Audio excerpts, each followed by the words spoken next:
2장 1절로 11절입니다.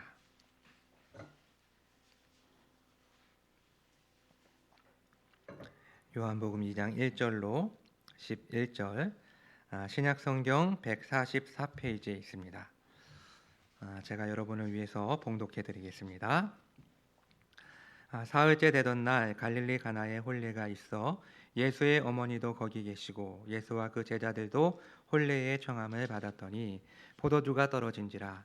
예수의 어머니가 예수에게 이르되 저들에게 포도주가 없다 하니 예수께서 이르시되 여자여 나와 무슨 상관이 있나이까 내 때가 아직 이르지 아니하였나이다. 그의 어머니가 하인들에게 이르되 너희에게 무슨 말씀을 하시든지 그대로 하라 하니라. 거기에 유대인의 정결 예식을 따라 두세 통 드는 돌 항아리 6이 놓였는지라. 예수께서 그들에게 이르시되 항아리에 물을 채우라 하신즉 아귀까지 채우니 이제는 떠서 연회장에게 갖다 주라 하심에 갖다 주었더니 연회장은 물로 된 포도주를 맛보고도 어디서 났는지 알지 못하되 물 떠온 하인들은 알더라. 연회장이 신랑을 불러 말하되 사람마다 좋은 포도주를 내고 취한 후에 낮은 것을 내거늘 그대는 지금까지 좋은 포도주를 두었더라 하니라. 예수께서 이 첫 표적을 갈릴리 가나에서 행하여 그의 영광을 나타내심에 제자들이 그를 믿으니라. 아멘. 계속해서 우리가 예수님의 행적에 대해서 하나님의 말씀을 살펴보고 있습니다.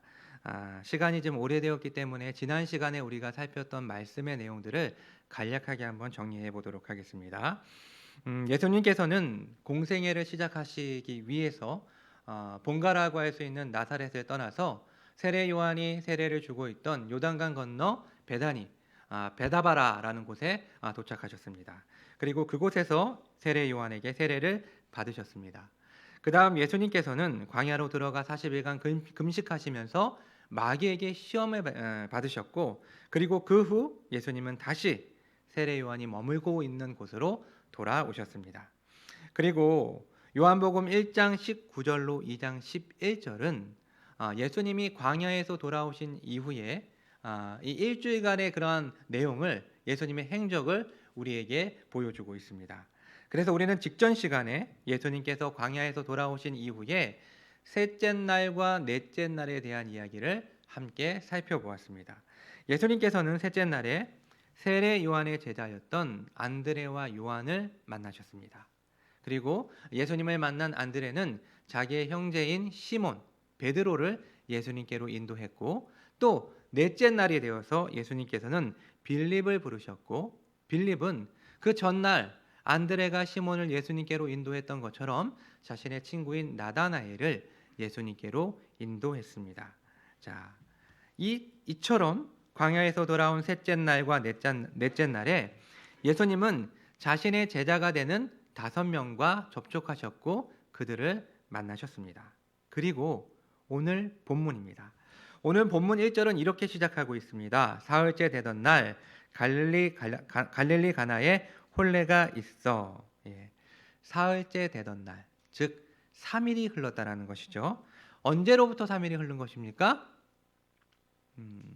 나다나엘을 만난 뒤로부터 3일이 흘렀습니다. 그러니까 예수님께서는 이 유대 지역으로부터 세례 요한이 거하고 있던 유대 지역으로부터 3일 길을 걸어서 갈릴리 가나에 자신의 제자들과 함께 지금 도착하신 것입니다. 그리고 오늘 이야기가 시작이 됩니다. 요한은 자신의 복음서를 마무리 지으면서 이 요한복음을 마무리 지으면서 요한복음 20장 30절에서 이렇게 이야기를 합니다. 예수께서 제자들 앞에서 이 책에 기록되지 아니한 다른 표적도 많이 행하셨으나, 그러니까 이 요한복음에 표적들이 기록되어 있는데 예수님께서는 여기에 기록되지 않은 굉장히 많은 표적들을 행하셨다라고 말하고 있는 것입니다. 그런데 요한복음에 나와 있는 표적은 7개뿐입니다. 그러니까 오늘 우리가 살펴보고자 하는 이 가나의 혼인잔치, 즉 예수님께서 물로 포도주를 만드신 이 표적은 굉장히 많은, 굉장히 다양한 표적들 가운데 선별된, 고르고 고른 특별한 표적이라는 것을 우리는 알 수가 있습니다. 우리는 예수님의 행적을 살펴보면서 자주 이 표적, 예수님의 이 기적을 만나게 됩니다. 때문에 이 개념에 대해서 어떤 분명한 정리가 필요합니다. 복음서 안에는요, 모두 35개의 예수님의 기적을 기록하고 있습니다.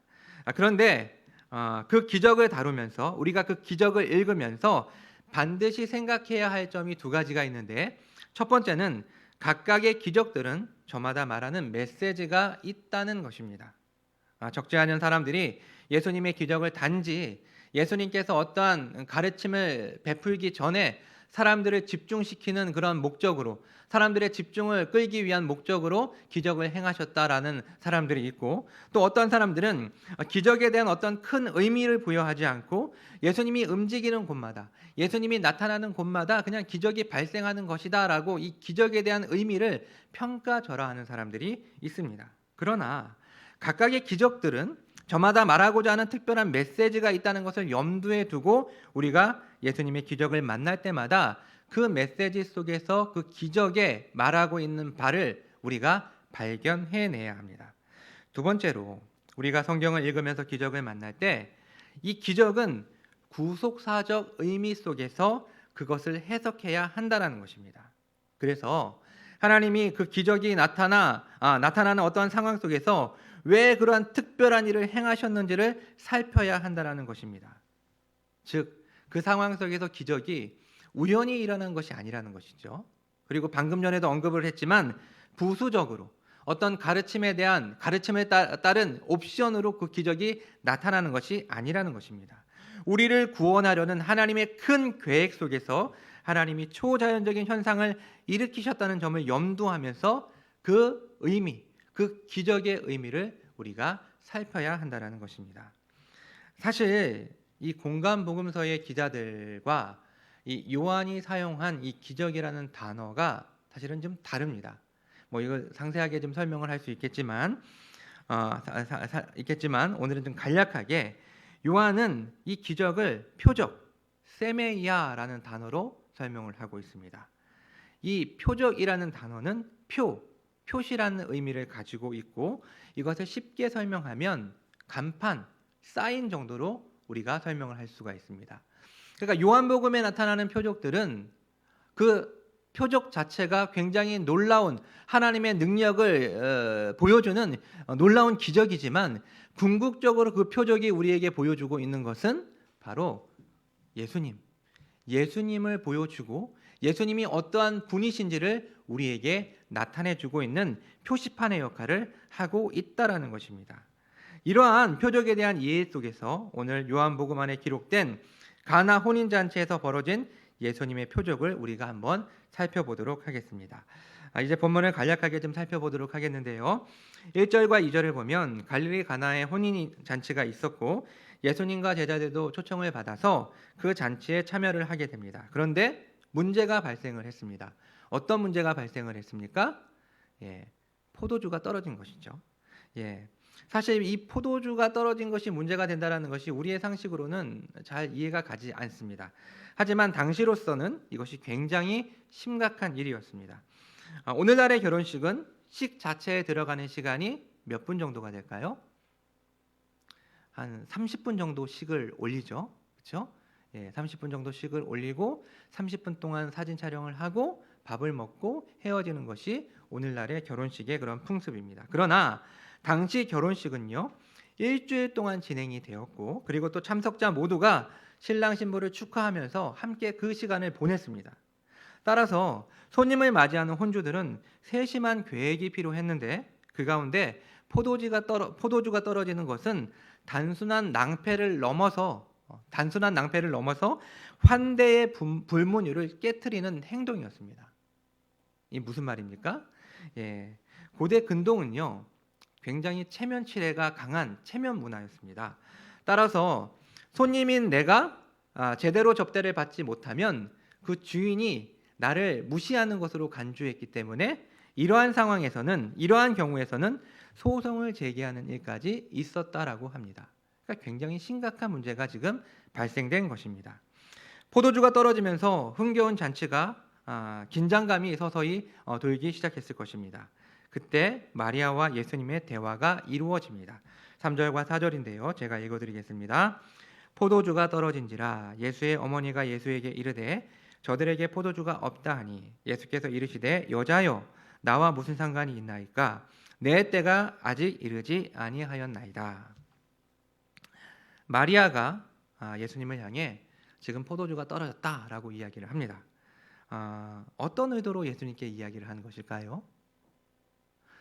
그리고 그보다 먼저 마리아는 어떻게 이 혼인잔치에 참여를 하게 된 것이고 왜 포도주가 떨어졌을 때 주도적으로 행동을 한 것일까요? 우리는 이것을 통해서 이 혼인잔치의 혼주가 마리아와 그리고 넓게는 예수님과 그냥 일반적인 남남, 그냥 마리아와 예수님이 하객으로 참석을 한 것이 아니라 지금 이 혼주와 어떤 긴밀한 관계, 혈연적인 관계, 친척의 관계라는 것을 짐작할 수가 있습니다. 자, 그렇다면 다시 원점으로 돌아와서 마리아는 어떠한 의미로 예수님께 포도주가 떨어졌다라고 말한 것일까요? 이에 따른 다양한 해석들이 존재를 합니다. 어떤 사람들은 마리아가 예수님의 신성을 알고, 즉 예수님이 하나님이라는 것을 알고 예수님께 특별한 기적을 나타내서 이 문제를 해결해 달라는 취지로 예수님께 포도주가 떨어졌다라고 말을 했다라고 생각하는 사람들이 있습니다. 그러나 이전에도 제가 언급을 했지만 마리아는 성령의 능력으로 예수님을 잉태했고 예수님을 출산을 했습니다. 그리고 그 이후에 예언과 그리고 다양한 기적들을 경험했지만 30년간의 이 시간 동안 예수님을 자신의 자녀로 인식하고 살았습니다. 예수님은 마리아에게 있어서 그냥 자식이었죠. 너무나 익숙함 속에서 비범함을 잃어버린 그런 상태에 놓여 있었던 것입니다. 게다가 예수님께서 12살 때 예루살렘에 올라가셨던 그 사건에 대해서 우리가 나누었었는데, 그리고 지금 오늘은 예수님이 30살이 되어서 공생애를 시작할 그 무렵입니다. 근데 이 사이에 요셉에 대한 언급이 없어요. 그러니까 사람들은 요셉이 어느 시점에서 소천했을 것이고, 그리고 예수님이 그 집안의 장남으로서 마리아가 심적으로 의지하는 대상이었기 때문에 포도주가 떨어진, 그것도 특별히 친척의 결혼잔치에서 포도주가 떨어진 상황에서 예수님께 인간적으로 의지하는 마음으로 포도주가 떨어졌다 얘야라는 뉘앙스로 지금 말했다라는 사람들도 있습니다. 그리고 무엇보다도 예수님은 한 번도 기적을 행하신 적이 없어요.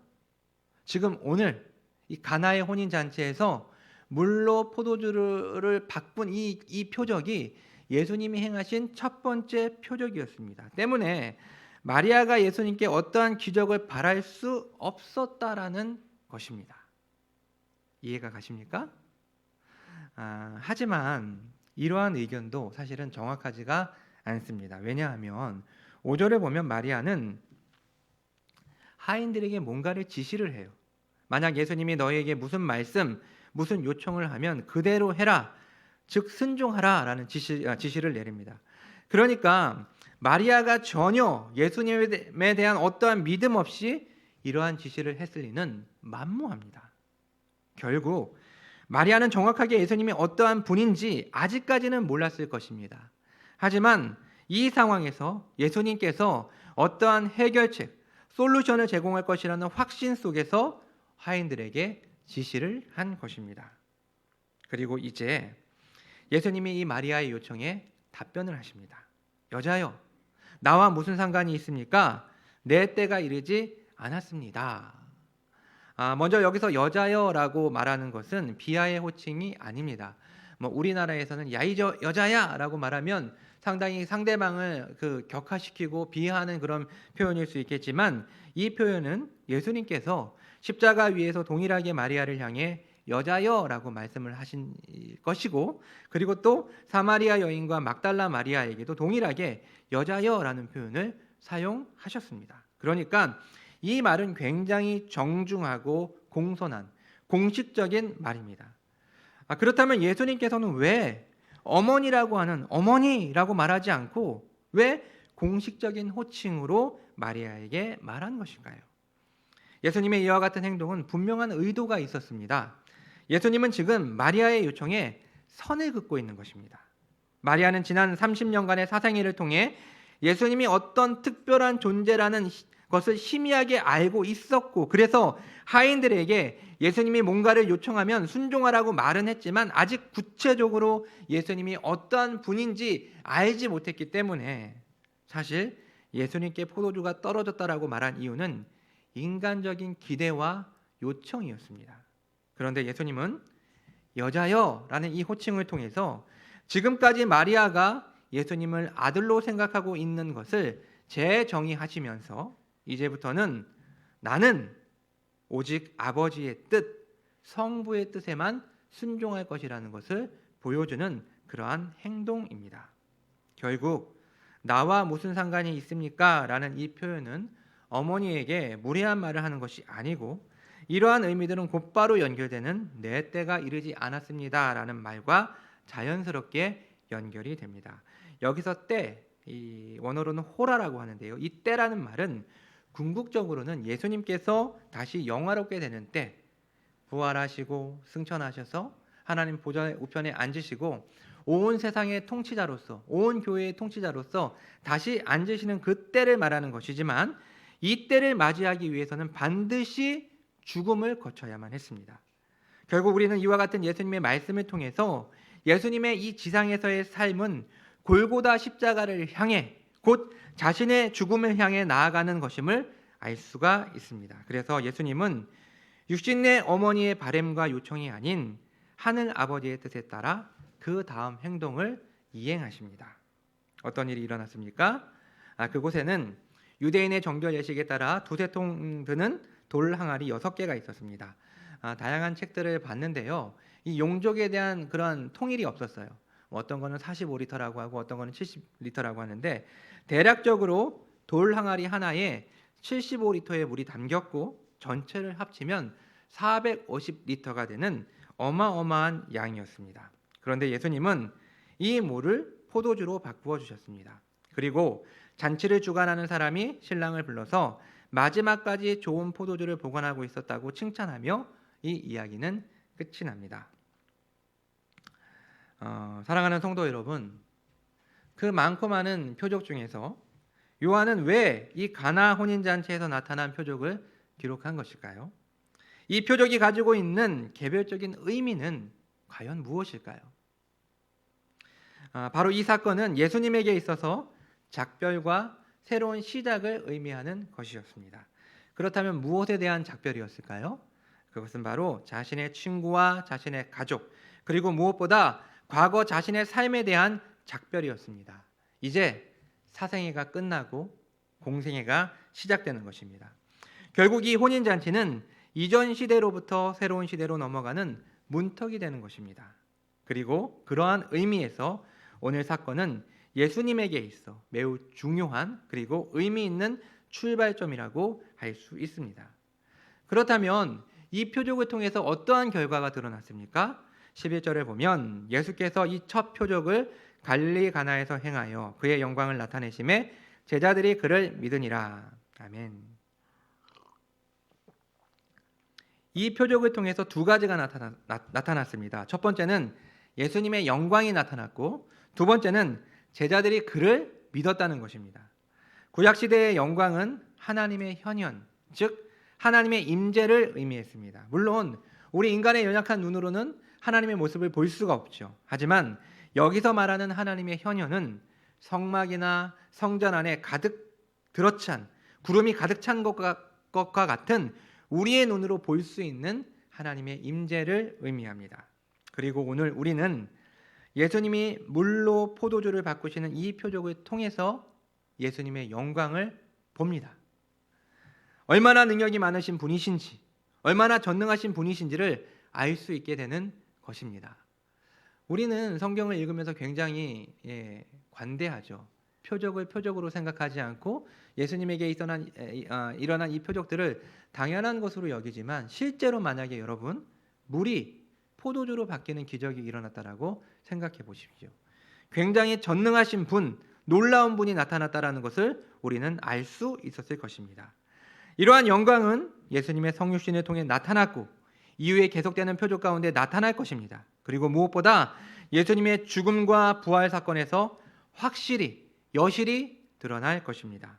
결국 이 표적은 잔치의 영을 깨지 않기 위한 기적이라는 측면에서 이해되어서는 안 되고, 주님이 어떠한 분이신지, 곧 예수님이 하나님의 아들이요 본질상 하나님이라는 요한복음의 일관된 주장을 보여주는 표적입니다.